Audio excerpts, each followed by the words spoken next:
پیارے دوستو، گاؤں دیہات کا ایک نوجوان گاؤں سے باہر ایک فیکٹری میں کام کیا کرتا تھا، لہٰذا اسے گاؤں سے نکل کر چند دور کے فاصلے پر اپنی فیکٹری کا سفر طے کرنا پڑتا تھا، اور یہ نوجوان کسی بھی گاڑی سواری کا سہارا نہیں لیتا بلکہ پیدل روزانہ اپنے کام پر جایا کرتا تھا، اور اس کا یہ کہنا تھا کہ روزانہ پیدل جانے سے میری ورزش ہو جاتی ہے اور میں اپنے آپ کو فٹ محسوس کرتا ہوں۔ اب کیونکہ اس کا گزر گاؤں کے کھیتوں اور ہریالی میں سے ہوتا تھا تو یہ خود کو انتہائی تازہ محسوس کیا کرتا تھا۔ گاؤں کے باہر جانے پر ایک قبرستان بھی پڑتا تھا، اس لیے یہ لڑکا روزانہ وہاں سے گزرتے ہوئے قبر والوں کو سلام کرتا تھا اور ان کے لیے دعا بھی کیا کرتا تھا۔ لیکن دوستو، تقریباً پچھلے 3 دن سے اس کے سامنے ایک عجیب و غریب واقعہ پیش آ رہا تھا، اور اس کے سمجھ میں نہیں آ رہا تھا کہ اس واقعے کی کیا وجہ ہے۔ وہ یہ سوچ رہا تھا کہ مجھے یہاں سے گزرتے ہوئے تقریباً 10 سال ہو گئے ہیں، لیکن آج تک تو ایسا کبھی نہیں ہوا۔ اصل میں دوستو، پچھلے 3 دنوں سے اس کے ساتھ کچھ یوں ہو رہا تھا کہ وہ جب بھی قبرستان کے پاس سے گزرتا تھا تو اس کو قبرستان کے اندر سے کتوں کے بھونکنے کی تیز تیز آواز آیا کرتی تھی۔ وہ بڑا پریشان تھا کہ آخر قبرستان میں کتے کہاں سے آ گئے اور آخر زور زور سے آوازیں کیوں نکال رہے ہیں، کیونکہ قبرستان تو ویسے ہی خاموشی کا شہر کہا جاتا ہے، اور پھر خاموشی کے اندر یہ کتے اتنا زیادہ زور زور سے کیوں بول رہے ہیں۔ اس کی پریشانی دن بدن بڑھتی ہی جا رہی تھی، اور اب 3 دن گزر گئے تھے۔ آخر نوجوان نے یہ فیصلہ کیا کہ آج وہ قبرستان میں داخل ہوگا کہ آخر کس جگہ پر کھڑے ہو کر یہ کتے بھونک رہے ہیں اور آخر ماجرا کیا ہے۔ دوستو، اگلے دن جب وہ شخص قبرستان سے گزر رہا تھا تو کتوں کے بھونکنے کی آواز پھر سے آنے لگی۔ جیسے ہی وہ شخص قبرستان میں داخل ہوا تو اس نے دیکھا 4 دن پہلے جس کی موت ہوئی تھی اس کی قبر پر کھڑے ہو کر کتوں کا ایک گروپ عجیب طریقے سے آوازیں نکال رہا ہے۔ وہ بہت پریشان ہوا اور یہ سوچنے لگا کہ ابھی 4 دن پہلے ہی قبر تیار ہوئی ہے، تو ایسا کیا معاملہ ہوا کہ کتے اس کی قبر پر کھڑے ہو کر بھونک رہے ہیں۔ تو اس نے جب یہ دیکھا تو یہ فیصلہ کیا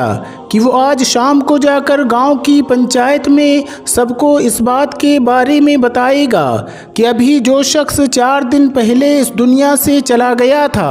اس کی قبر پر پچھلے 3 دن سے کتے بھونک رہے ہیں، لہٰذا شام کو وہ اپنے کام سے فارغ ہو کر آتا ہے اور آ کر تمام حال گاؤں والوں کے سامنے آ کر بیان کر دیتا ہے۔ اس کے بعد دوستو، اس قبر میں کیا ہوا؟ جب گاؤں والوں نے اس قبر کو کھولا تو اس کے اندر سے کیا نکلا، آپ کو آگے اس ویڈیو میں بتائیں گے۔ اس سے پہلے آپ سے گزارش ہے کہ اگر آپ نے اس ویڈیو کو لائک نہیں کیا ہے تو ابھی لائک کر دیں۔ دوستو، گاؤں کی پنچایت اور بڑے عالموں اور اہل علم والوں نے مل کر یہ فیصلہ کیا کہ اس کی قبر کسائی کی جائے اور دیکھا جائے کہ آخر اندر کیا معاملہ ہے۔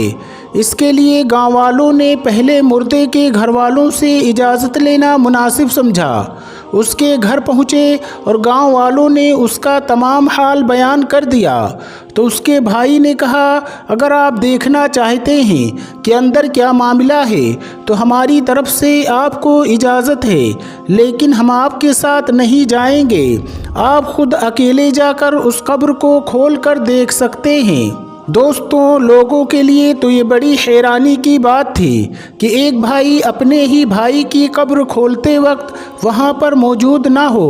لیکن لوگوں نے اس بات پر زیادہ غور کرنے کے بجائے یہ سوچا کہ پہلے قبر کو کھول کر دیکھ لیا جائے کہ آخر کیا ماجرا ہے، لہٰذا اس کے گھر والے تو ساتھ میں نہیں گئے، لیکن گاؤں کے کافی تعداد میں لوگ قبرستان پہنچ چکے تھے اور قبر کھودنے کا سامان بھی آ چکا تھا، اور جب اس قبر کو کھولنے کا عمل شروع کیا تو وہ کتے جو اس قبر پر کھڑے ہو کر عجیب عجیب آواز نکال رہے تھے وہ بھی آس پاس موجود تھے، اور وہ قبر کے آس پاس منڈرا رہے تھے اور گاؤں والوں کو دیکھ رہے تھے۔ دوستو، جیسے ہی قبر کو کھولا گیا تو ایسا ماجرا سامنے آیا کہ جس نے سب کے ہوش اڑا دیے، کیونکہ جیسے ہی قبر سے مٹی ہٹائی اور مٹی کے نیچے سے تختے ہٹائے گئے تو دیکھا کہ اس قبر کے مردے کو جانور پوری طرح سے کھا رہے ہیں۔ یہ منظر دیکھ کر لوگوں کی چیخیں نکل گئیں اور وہ فوراً اس قبر کو بند کر کے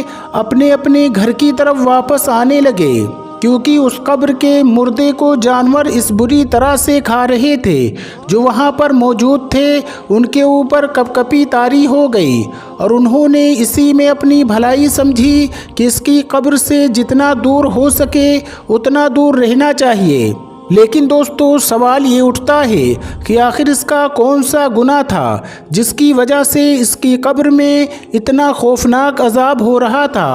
دوستو، اب گاؤں والے دوبارہ اکٹھے ہوئے اور اس شخص کے گھر دوبارہ پہنچے اور پوچھا، آخر تمہارے بھائی نے ایسا کیا کیا تھا جس کی وجہ سے اس کی قبر میں اتنا خوفناک عذاب نازل ہوا ہے کہ مرنے کے 3-4 دن بعد ہی اس کو قبر میں جانور اتنی بری طرح سے کھا رہے تھے؟ تو اس کا بھائی کہتا ہے کہ میں جانتا تھا کہ آپ کے سامنے کوئی ایسا ہی منظر آئے گا، اس لیے میں نے آپ کے ساتھ جانے سے انکار کر دیا تھا، کیونکہ میں اس کی وجہ جانتا ہوں۔ لوگوں نے پوچھا، آخر بتاؤ اس کی کیا وجہ ہے؟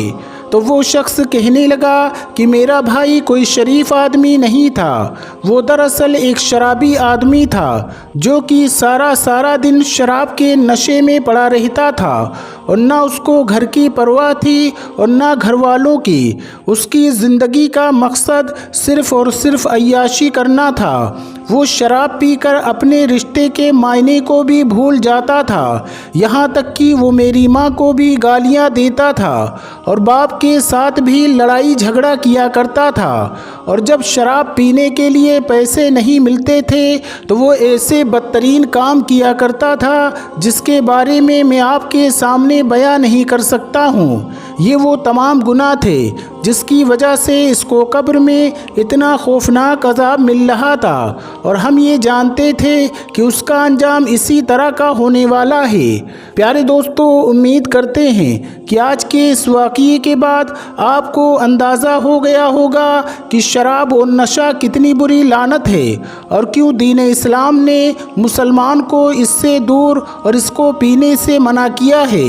دوستو، اسلام میں شراب پینا اور پلانا بالکل حرام ہے۔ ایک مسلمان کو ایسی چیزوں سے بہت زیادہ دور رہنا چاہیے۔ اللہ تعالی عمل کرنے کی توفیق عطا فرمائے۔ پیارے دوستو، آج کی اس ویڈیو میں بس اتنا ہی۔ اگر آپ کو یہ ویڈیو پسند آئی ہے تو اس ویڈیو کو لائک کریں، شیئر کریں اپنے دوستوں کے ساتھ، اور ہمارے چینل کو سبسکرائب کر کے بیل آئیکن کو ضرور دبا دیں۔ السلام علیکم، اللہ حافظ۔